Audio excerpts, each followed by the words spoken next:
പ്രമുഖ കോൺഗ്രസ് നേതാവും കൊല്ലം മുൻ DCC പ്രസിഡന്റും കോൺഗ്രസ് രാഷ്ട്രീയകാര്യ സമിതി അംഗവും വീക്ഷണ മാനേജിംഗ് എഡിറ്ററുമായ ഡോക്ടർ ശൂരനാട് രാജശേഖരൻ അന്തരിച്ചു. രക്താർബുദ ബാധിതനായിരുന്നു. ഇന്ന് പുലർച്ചെ എറണാകുളം സ്വകാര്യ ആശുപത്രിയിൽ ചികിത്സയിലിരിക്കെയാണ് മരിച്ചത്. രാജ്കുമാർ ചേരുന്നുണ്ട് കൊല്ലത്ത് നിന്നും. രാജ്കുമാർ, ഈ ഘട്ടത്തിൽ അദ്ദേഹത്തെ എങ്ങനെ ഓർമ്മിപ്പിക്കുന്നു? രാജ്കുമാറുമായി വളരെ അടുത്ത ബന്ധമുള്ള ആളാണ് എന്ന് മനസ്സിലാക്കുന്നു. മറ്റ് ചടങ്ങുകൾ, സംസ്കാരമടക്കമുള്ള മറ്റ് ചടങ്ങുകളൊക്കെ എങ്ങനെയാണ്? അതിന്റെ ബന്ധമുണ്ട് ഞാനും അദ്ദേഹവും തമ്മിൽ. ഞാൻ ഈ മാധ്യമ പ്രവർത്തനം നാളുകൾ വളരെ അടുപ്പം പുറത്തിയിരുന്ന ഒരു മനുഷ്യനായിരുന്നു. ഒരു ദർശനം എന്ന് പറയുന്നത് എപ്പോഴും ചിരിച്ചുകൊണ്ട് മാത്രം വർത്തമാനം പറയുന്ന ഒരു വ്യക്തിത്വം. മറ്റ് ഉള്ളിൽ വെച്ച് മറ്റുള്ളവരാരോട് പെരുമാറാനും അദ്ദേഹത്തിന് അറിയില്ല. മാത്രമല്ല, കോൺഗ്രസിന്റെ രഹസ്യങ്ങൾ ഒരിക്കലും നമ്മളോട് പങ്കുവച്ചിരുന്നില്ല. ഞാൻ എത്രയേറെ അടുപ്പം ബന്ധം ഉണ്ടായിട്ട് പോലും അദ്ദേഹം അതിൽ ആ ഒരു കാര്യത്തിൽ ഒരു വിട്ടുവീഴ്ച അദ്ദേഹം കാണിച്ചിട്ടില്ല.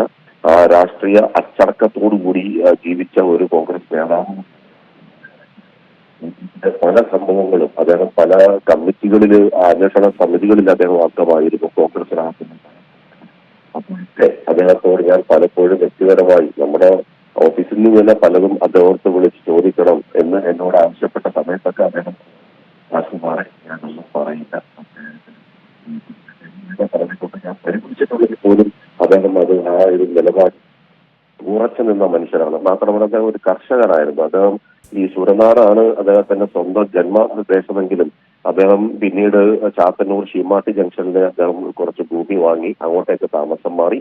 ആ ഭൂമിയിൽ അദ്ദേഹത്തിന് ഒരു റബ്ബർ തോട്ടം ഉണ്ടായിരുന്നു. ആ റബ്ബർ തോട്ടമായിരുന്നു അവസാനത്തെ അദ്ദേഹത്തിന്റെ ഏറ്റവും വലിയ സൗഹൃദ ഇടമെന്ന് പറയുന്നത്. അദ്ദേഹം വഴി മക്കൾ വിദേശത്താണ്. സ്വാഭാവികമായും അദ്ദേഹം അതുപോലെ നോക്കി നടന്നത് കർഷകൻ.